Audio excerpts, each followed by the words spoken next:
una edición más de este programa nuevo que acabamos pues de lanzar, que el gobierno de Guadalajara acaba de lanzar en redes sociales, que es precisamente la mediación como herramienta para lograr una cultura de paz en nuestra ciudad, que vaya, que mucha falta nos hace. El día de hoy tenemos un gran programa, tenemos dos invitadazos de lujo que precisamente nos hablarán de otras herramientas precisamente que contiene la mediación como herramienta para lograr una cultura de paz.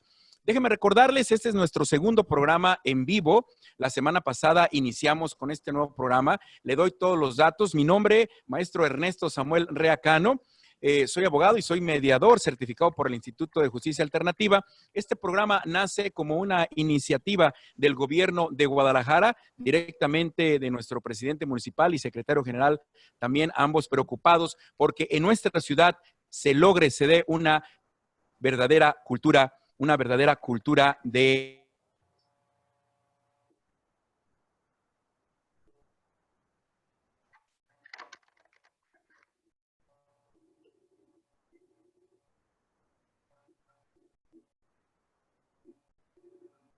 estuvo con nosotros el secretario general Víctor Orozco para platicarnos desde el Ayuntamiento de Guadalajara qué está haciendo por lograr esta cultura de paz, y también estuvo el director del Instituto de Justicia Alternativa platicándonos qué es lo que hace el Instituto de Justicia Alternativa, y también estuvo el licenciado Benito Patiño, que es el titular de la unidad de mediación del Ayuntamiento del Gobierno de Guadalajara, precisamente platicándonos todas estas bondades y ventajas de los centros públicos que hay en Guadalajara. Y bueno, hoy no es la excepción, hoy tenemos dos invitados, les comentaba, usted puede participar y preguntarles a ellos qué se puede hacer, dónde los pueden contactar, qué es lo que hace el Instituto de Justicia Alternativa, por un lado, con este tema que les voy a comentar el día de hoy, y también qué está haciendo el ayuntamiento, por otro lado, trabajando con este asunto de la mediación. El tema del día de hoy, en este programa, en esta segunda edición, es precisamente la justicia restaurativa. Yo le comenté la semana pasada que hablar de la mediación, hablar de los métodos alternos, es hablar de estas formas de solucionar conflictos sin asistir a los juzgados y estando precisamente frente a personas capacitadas, personas que tienen desarrolladas habilidades, destrezas de comunicación, de negociación, pues de todas esas destrezas que necesitan todos los facilitadores precisamente para poder ayudarnos a los ciudadanos a poder resolver los conflictos sin asistir, primero sin pelearnos y segundo sin asistir a los juzgados. El día de hoy, justicia restaurativa. ¿Qué es la justicia restaurativa? ¿Dónde se aplica? ¿Dónde la vemos? ¿De dónde viene la justicia restaurativa? ¿De qué nos sirve a los ciudadanos la justicia restaurativa? Todas esas preguntas serán resueltas el día de hoy, precisamente en este programa.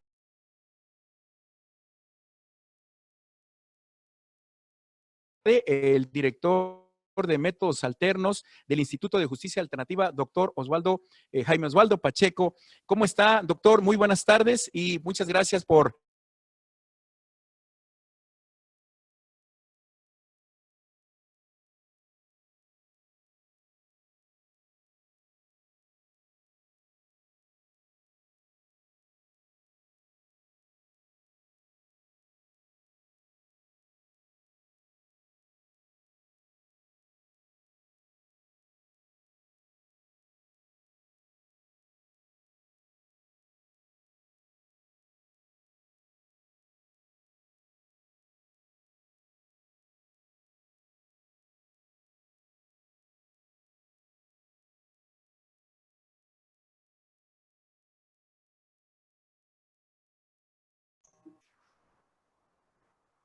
¿Me escuchas, mi estimado?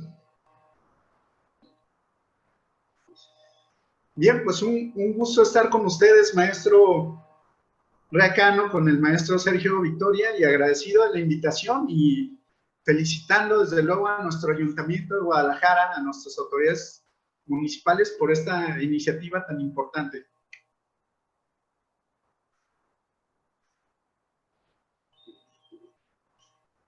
Bueno, yo creo que ya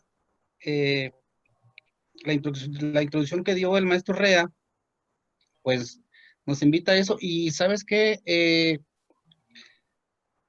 yo creo que parte de la justicia restaurativa, doctor, en Jalisco me decía el secretario general, lo que estás haciendo tú ahí en el Instituto de Justicia, bajo el liderazgo del doctor, está llevando el tema de la justicia a otro estatus, ¿no? Porque, pues, es un paradigma difícil de cambiar, yo lo he visto, pero yo creo que el empeño en que pongamos cada uno de los servidores públicos, podemos generar un mejor sistema de justicia, sobre todo aquel que de veras sintamos que estamos llevando la justicia, ¿no?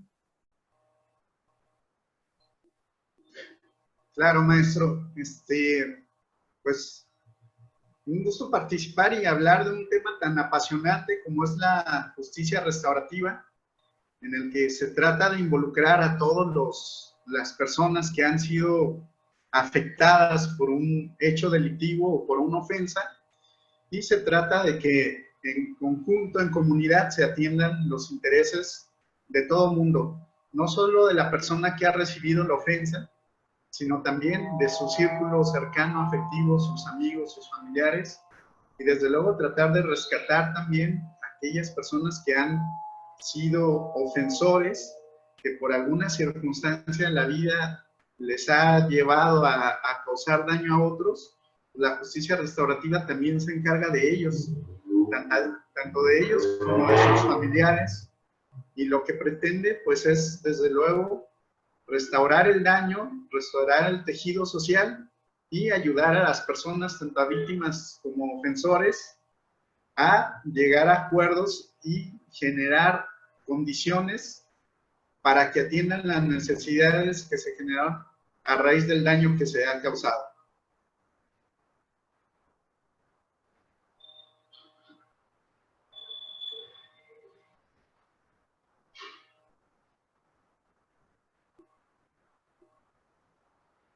Que nos ayudaras, perdón, te decía que nos ayudaras a ubicar la diferencia entre lo que es una mediación y un proceso restaurativo, porque yo en el transcurso de este camino he visto que tratamos que muchos nos confundimos y pensamos que es lo mismo, que por ser un método alterno, ya la mediación, hacemos una mediación y decimos, estamos llevando un proceso restaurativo, cuando creo que queda una parte por ahí que me gustaría pues que nos ayudaras pues en esa parte de...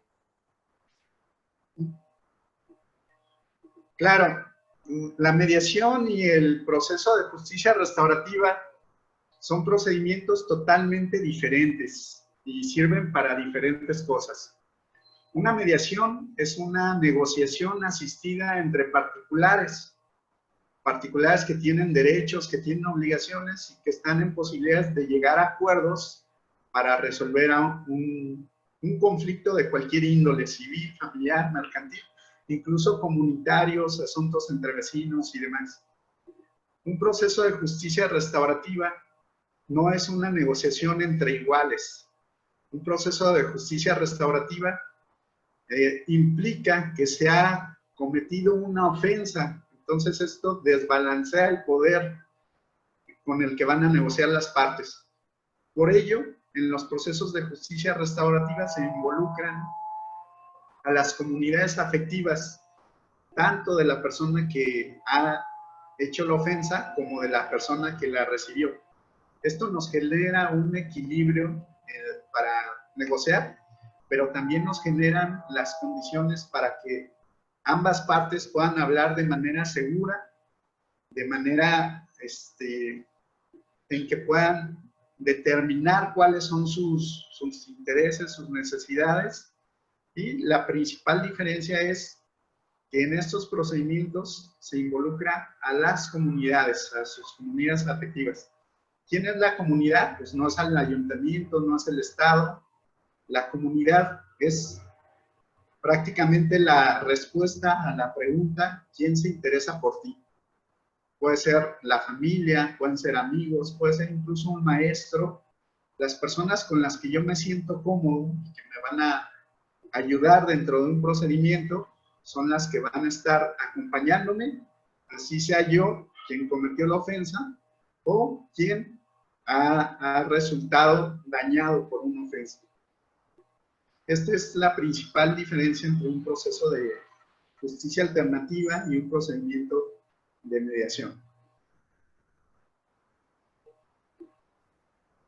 Doctor, en el tema de la capacitación en esto de la justicia restaurativa, ¿qué alcances está teniendo el instituto y qué tan periódicamente los están realizando? Bien, mira, la legislación mexicana, en toda la legislación penal, ya prevé en las diferentes normativas el uso de procedimientos de justicia restaurativa. En este sentido, se han generado a nivel nacional diferentes cursos especializados para practicar procesos de justicia restaurativa en procedimientos penales de mayores durante el proceso penal, también después del proceso penal, ya en la etapa de ejecución de sentencias, y algo que es muy relevante también, dentro de los procesos de justicia integral para menores, es decir, aquellos procesos que van dirigidos a menores de edad. En el Instituto de Justicia Alternativa se han llevado capacitaciones especializadas en estos tres ámbitos, cursos que ya el de facilitadores en materia penal se ha concluido, el de ejecución penal y el de justicia para menores está en curso. De hecho, son programas presenciales que se suspendieron a raíz de esta pandemia que nos ha afectado a todos, pero que estamos a punto de concluir. La misma ley prevé 100 horas de capacitación especializada cada año para cada persona que interviene en estos asuntos y tiene que estar debidamente certificada. Es decir, aparte de tomar los cursos especializados, tienen que tomar un examen teórico y práctico realizado por expertos y tienen que acreditarlo.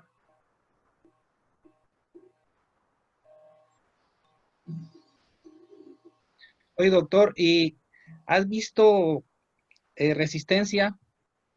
¿Has visto o es una apertura total del sistema, pues hablemos del área política, del área laboral, de los colegios, de toda aquella gente que debe de adentrarse en este tema, pues, del nuevo paradigma de la justicia?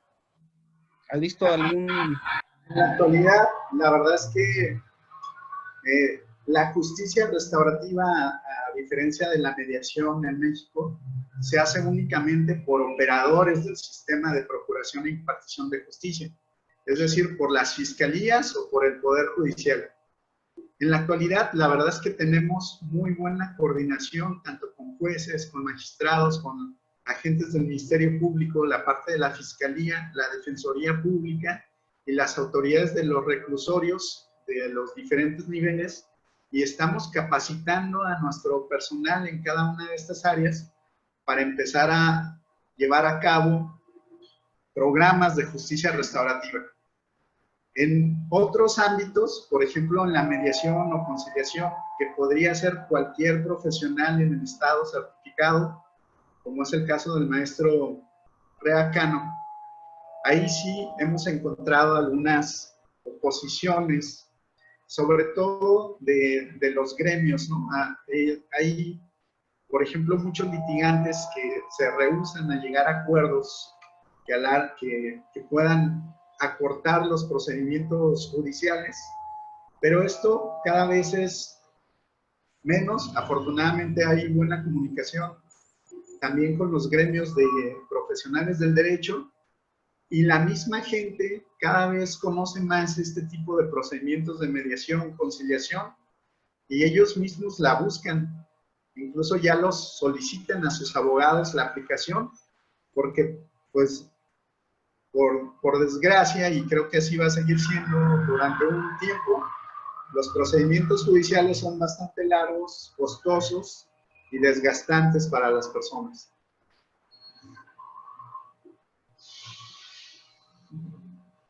Sí, te comparto una experiencia. Fui a un diplomado de justicia restaurativa y un ministerio público decía que, pues, que era algo que debía ser como un hobby, la justicia restaurativa.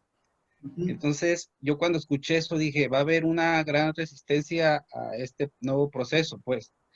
Cuando lo escuché, sí, pues, dices, ¿a dónde vamos, pues? ¿O tendrá futuro la justicia restaurativa?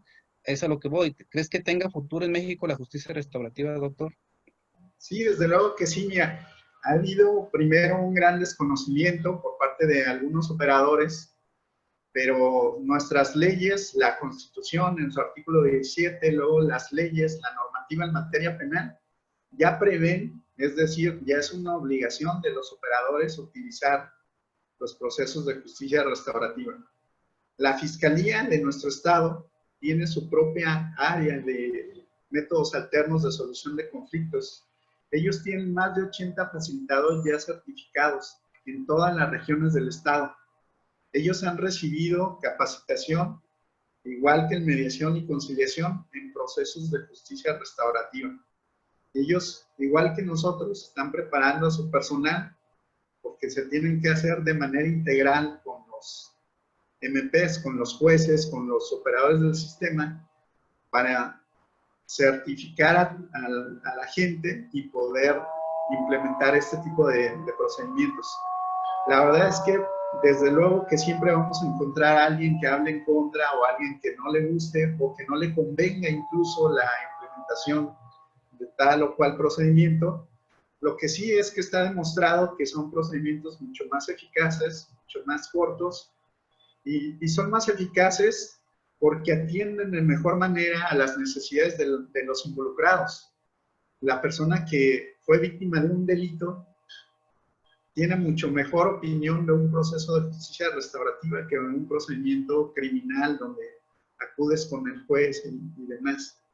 Se cumplen también de manera voluntaria en una escala mucho mayor, y las incidencias, la tasa de reincidencia de las personas que han atravesado un proceso de justicia restaurativa también es mucho menor que las personas que no se han apegado a este tipo de procedimientos.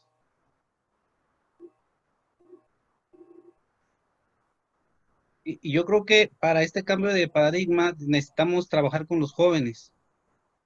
Así es. Yo creo que si los jóvenes viven la justicia restaurativa, incluso los niños, que es mi caso, pero ya lo platicaremos más adelante, si ya no viven el proceso restaurativo, creo que en ellos este cambio de paradigma del tipo de justicia que hemos vivido, la punitiva, todo este tipo de modelos, creo que va a ser más fácil, ¿no?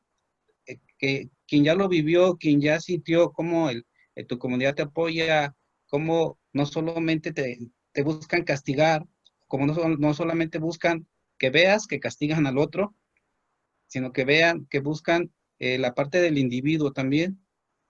¿Qué me puede decir de la justicia restaurativa aplicada a los jóvenes? Claro, mira, nosotros hacemos una distinción técnica que a lo mejor no es ni necesario hacer. Quienes trabajamos en el sistema de procuración o impartición de justicia, hablamos de justicia restaurativa, es donde se aplica. La justicia restaurativa nació, se desarrolló y se aplica en procedimientos penales, ya sea para menores, en ejecución penal o durante el procedimiento penal.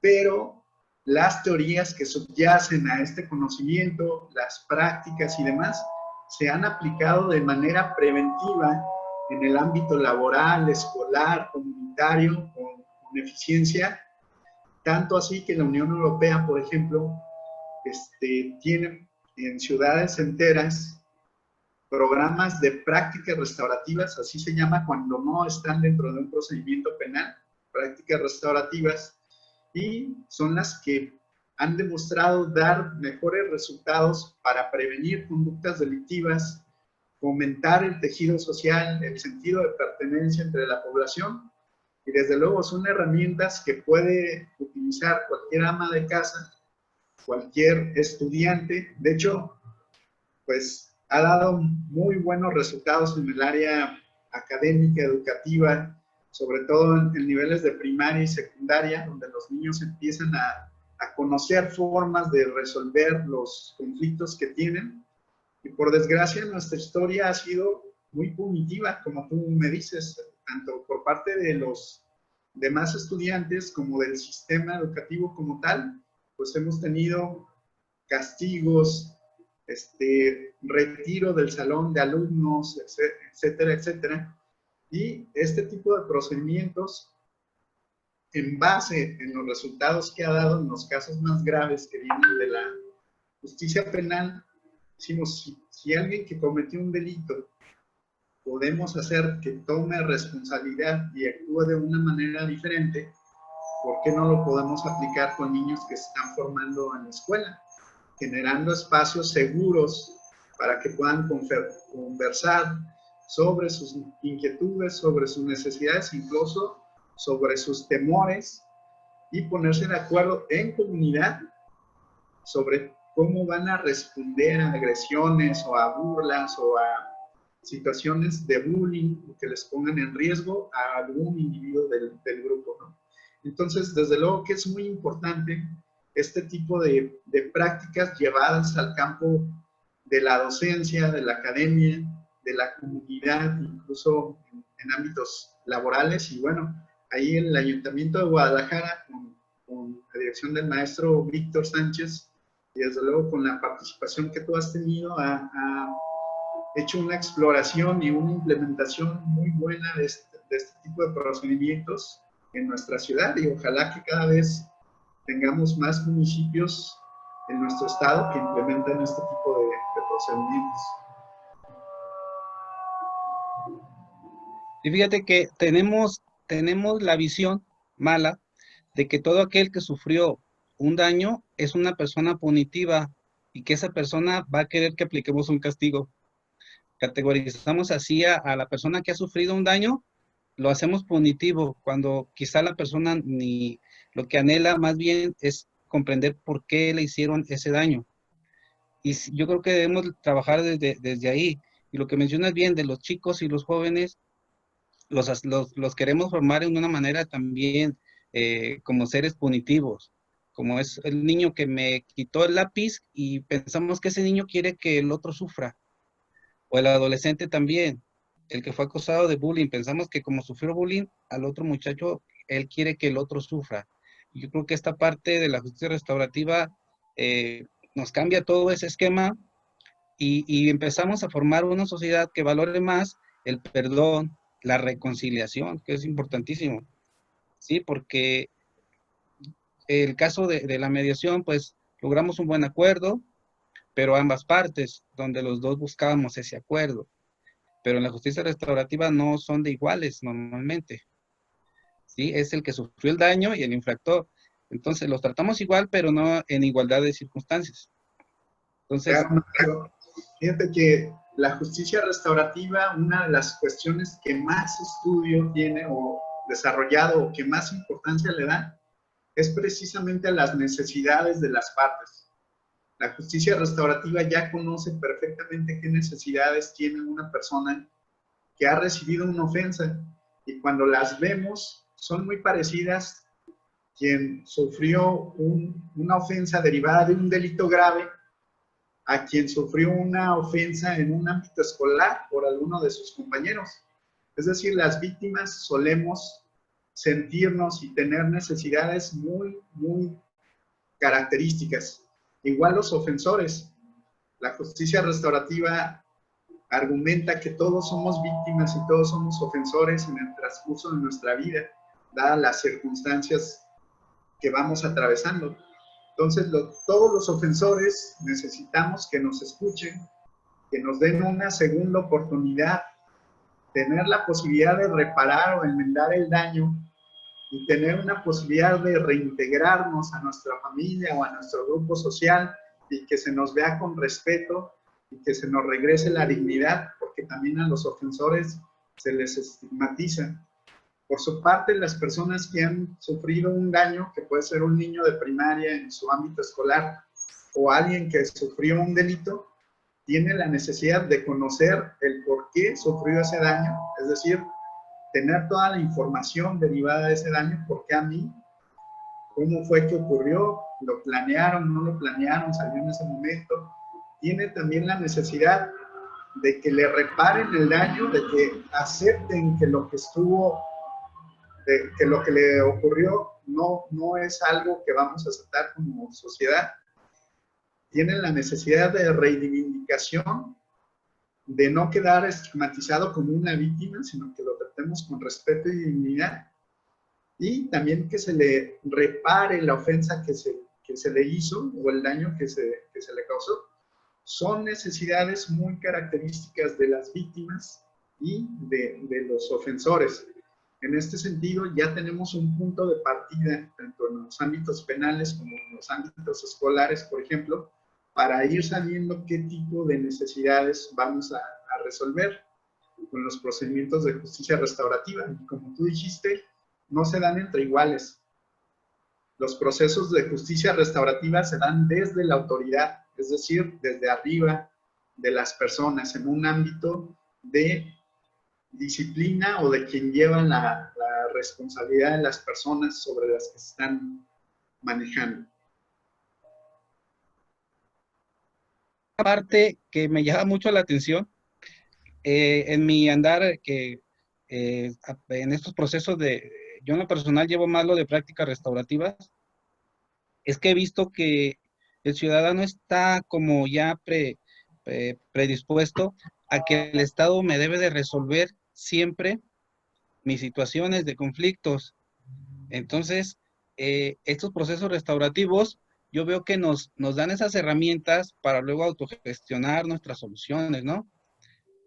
Y es otra cosa que yo creo que el Estado debe valorar mucho, que si potencializamos la justicia restaurativa, vamos a potencializar esa parte de la autogestión de comunidades, porque ahorita cualquier delito, por mayor o menor, el ciudadano es...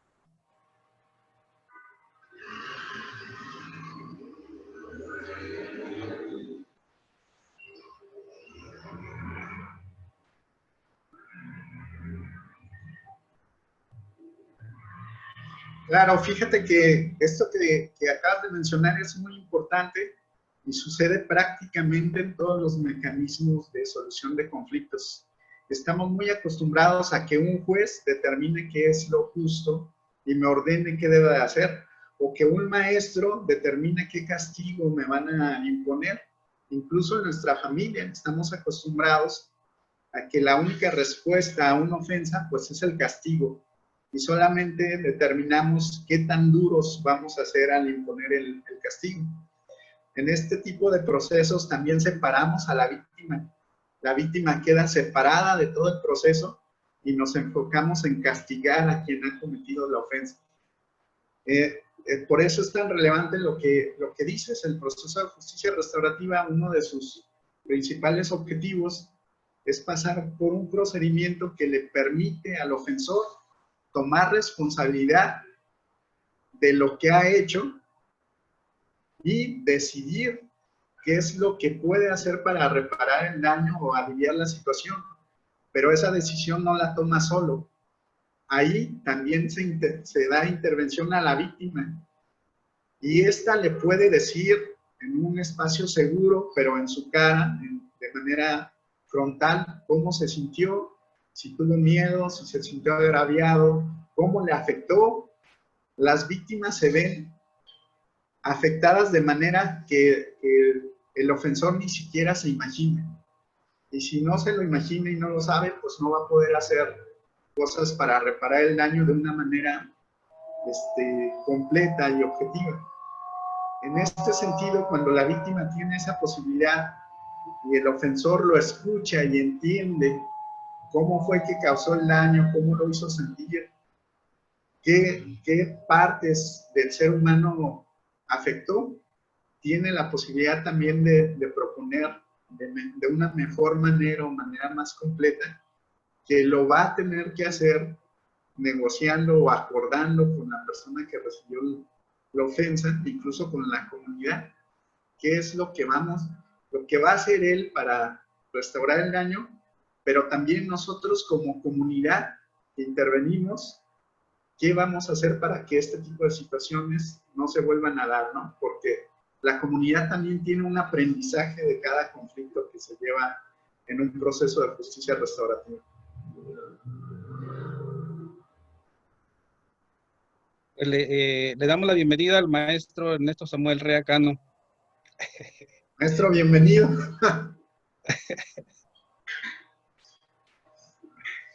Gracias, maestros. Una disculpa, fíjate que mi internet está muy inestable.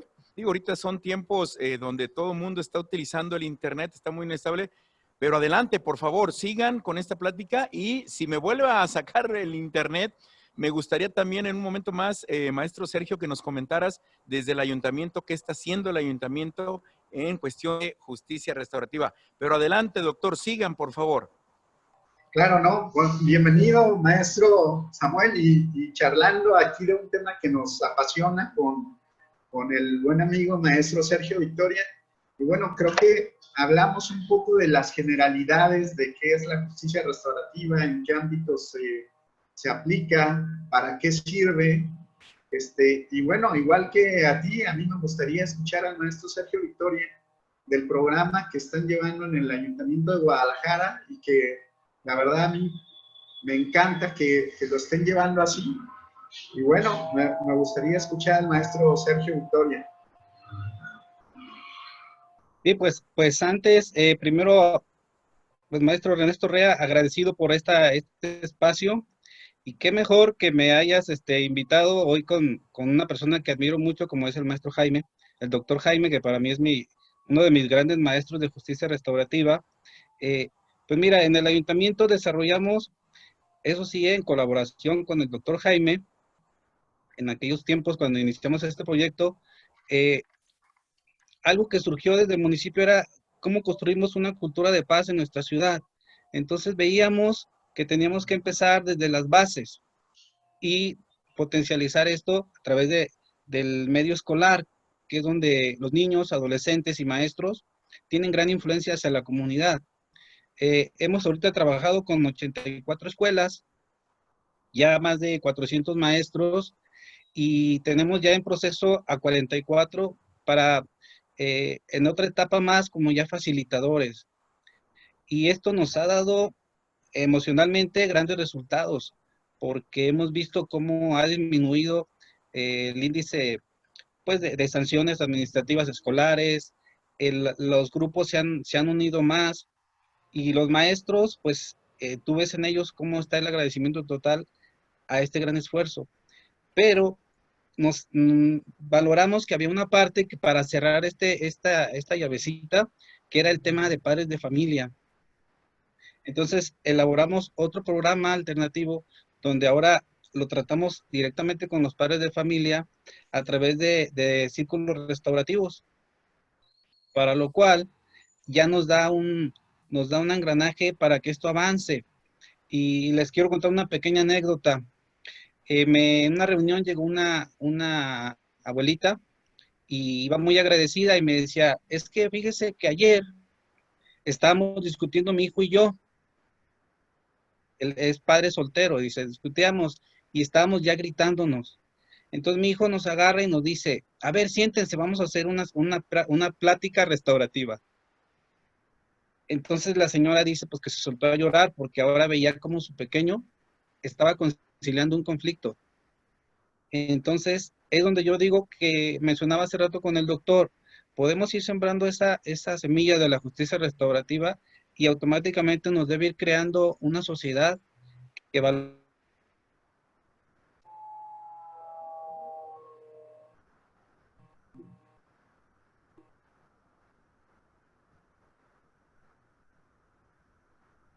este esfuerzo pues ya lo hemos avanzado por toda la ciudad y pues nos seguimos alimentando, vamos a diferentes cursos, talleres, porque el presidente municipal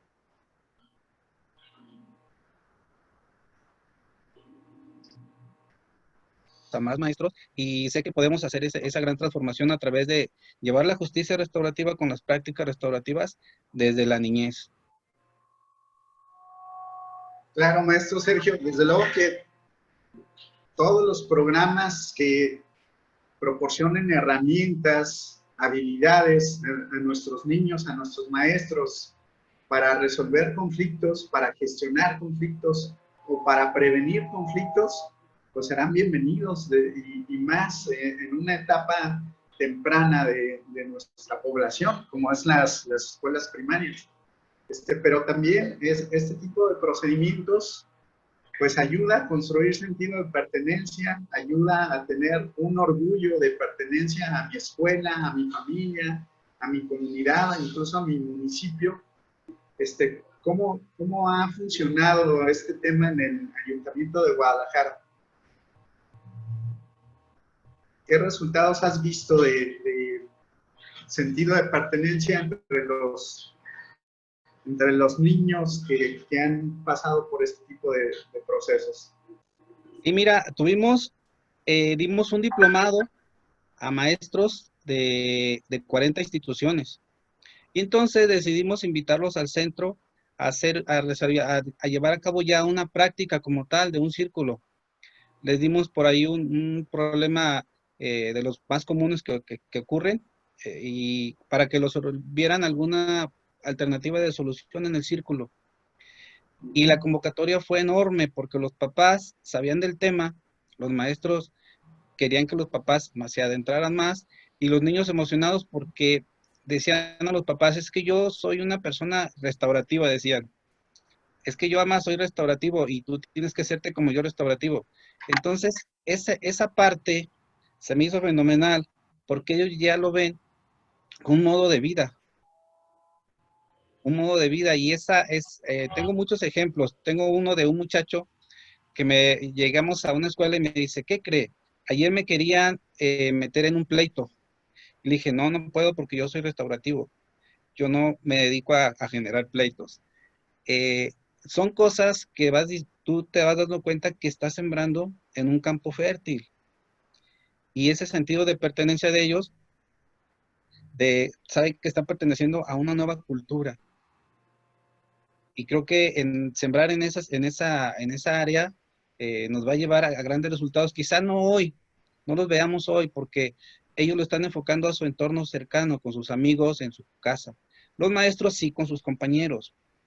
En las escuelas hemos ido a secundarias y pues los grupos son numerosos de docentes y muy variados. Unos están 3 horas, otros están todo el día, o sea, no hay mucha comunicación. Y hemos generado gran cohesión entre ellos. Y, muchos ni se saludaban a veces. Y decían, es que yo no te saludaba porque te había enojado. Y el otro, pues yo pensé que tú traías algo contra mí. Y generamos ese vínculo del diálogo entre ellos, un diálogo en confianza. Entonces, ya algunos en sus reuniones de consejo técnico ya realizan antes un círculo o al final. No, pues muchísimas felicidades, maestro. Fíjate que en los análisis que tuvimos oportunidad de hacer, precisamente en la secundaria es donde los muchachos están mucho más vulnerables, donde sufren más de agresiones por sus compañeros, porque están en una etapa donde todavía no saben cómo comunicarse con los adultos, o les da pena o vergüenza, o todavía no forman los mecanismos para resolver ese tipo de cuestiones y están buscando pertenecer a grupos que a veces son precisamente los que los atacan o los lastiman. Por otro lado, los maestros están muy solos porque tienen muchísimos estudiantes con problemáticas de todo tipo. Es una edad donde empiezan algunas adicciones, algunos problemas de violencia familiar, se expresan de manera más clara, e incluso de cuestiones de ataques sexuales en contra de las niñas que están en secundaria. Por eso, es crear entornos seguros para ellos, donde su voz es escuchada y es igual de importante que la de todos los demás, y generar conciencia colectiva o conocimiento colectivo, porque los maestros solos no van a poder resolver los asuntos y los chavos muchas veces no pueden o no conocen formas para resolverlos. Entonces, el primer paso, que es generar comunidad, saber qué intereses tienes, de dónde vienen, cuáles son los valores de tu familia, qué te gusta, qué te molesta, qué te hace sentir mal. Es decir, son cuestiones tan básicas que en las experiencias que hemos tenido, los jóvenes no tienen espacios seguros para conversarlos con sus mismos compañeros o con los directores. Pero el saber que yo tengo un abuelo que tienen las mismas características que tu abuelo, o que yo vengo de un pueblo y los valores de mi familia son muy parecidos a los tuyos, empieza a generar un sentido de comunidad que permite después sentirnos parte de una red que nos protege y nos escucha, ¿no? Es así como los chavos pueden hablar de manera libre de qué me preocupa, qué puedo aportar yo cuando a uno de mis compañeros lo están lastimando.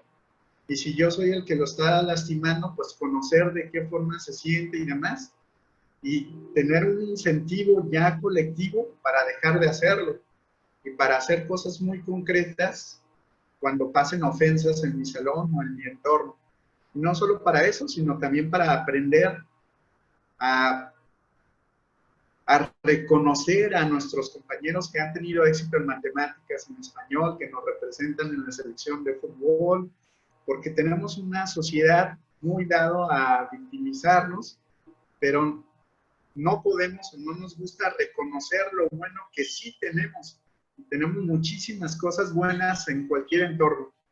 Y los chavos en la secundaria, en la primaria, tienen muchísimas cosas muy buenas por qué reconocerse y tener espacios seguros para decir, estoy muy orgulloso de ti que me representaste en nuestra escuela en el concurso de matemáticas.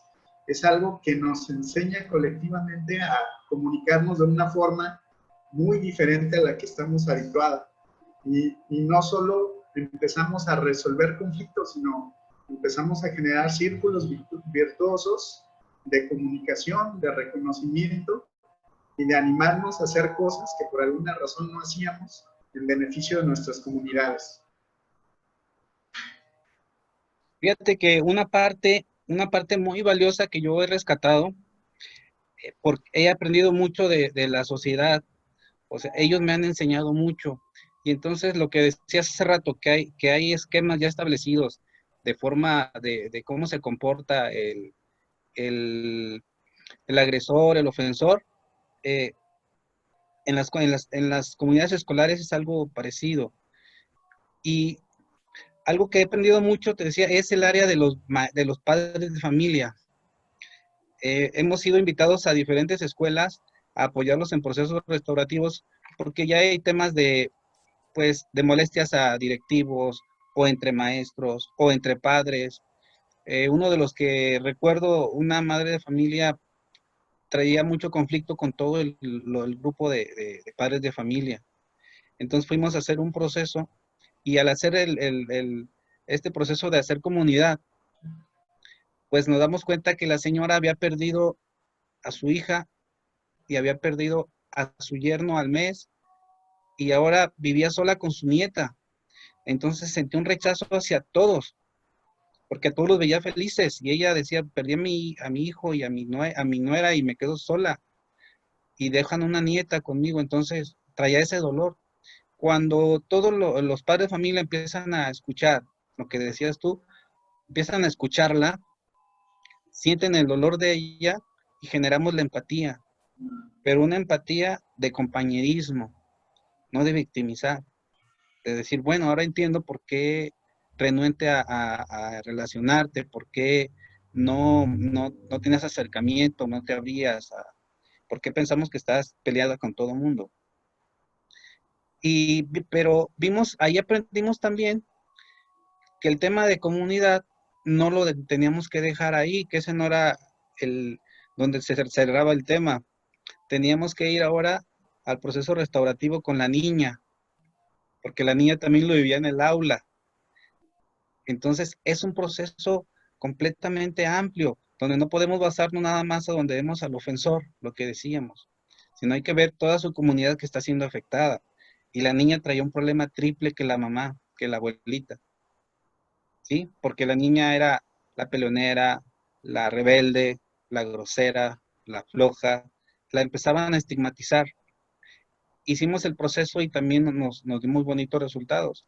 Entonces, esa parte de hacer comunidad, de entendernos, de quiénes somos, creo que eso es fenomenal, iniciar con eso en los procesos restaurativos, porque nos sensibiliza a que lo que te pasa a ti Si no me sucedió a mí, le sucedió a alguien cercano a mí.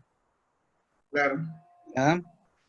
Mira, hay una teoría subyacente a la justicia restaurativa que es la teoría de la bifurcación de la justicia. Esta teoría dice que yo no trato igual o no trato de hacer justicia igual con los míos que con los ajenos. Voy a tratar diferente a los que no son miembros de mi grupo social. Por eso la justicia restaurativa dice que no ponemos un conflicto sobre la mesa si no hemos generado comunidad. Es muy peligroso poner un conflicto en un grupo de personas que todavía no tienen un sentido de comunidad, porque probablemente se nos van a hacer conflictos más grandes.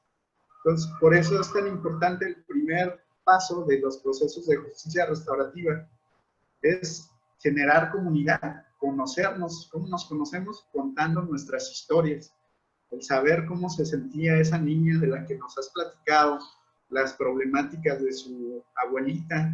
Seguramente muchas de las personas que estaban ahí han tenido o habían escuchado antes historias muy cercanas, muy parecidas, que hicieron empatía con ellos. Una vez que hacemos comunidad, la comunidad tiene que generar sus propias reglas de convivencia. Nadie se las va y se las pone. ¿Cómo quieren que nos vamos a participar dentro de esta comunidad o dentro de este círculo? Pues con respeto, con sentido de compasión. La misma comunidad es tan sabia que dice lo que siente y expresa qué lineamientos va a observar basados en sus valores familiares más hondos.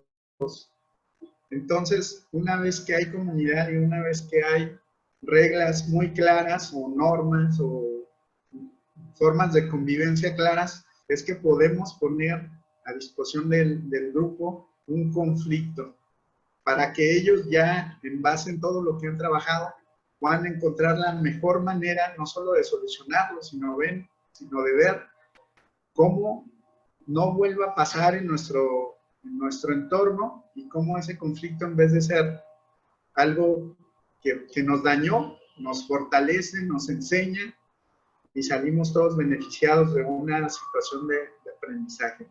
Por eso es tan padre y te felicito, maestro, por estarlo llevando a nuestras secundarias, a nuestras primarias. Y una parte que no te he presumido, no sé, pero yo sé que ya lo sabes, tenemos un grupo municipal de facilitadores infantiles, los cuales los tenemos en un grupo de WhatsApp con ellos, les damos herramientas, les damos tips.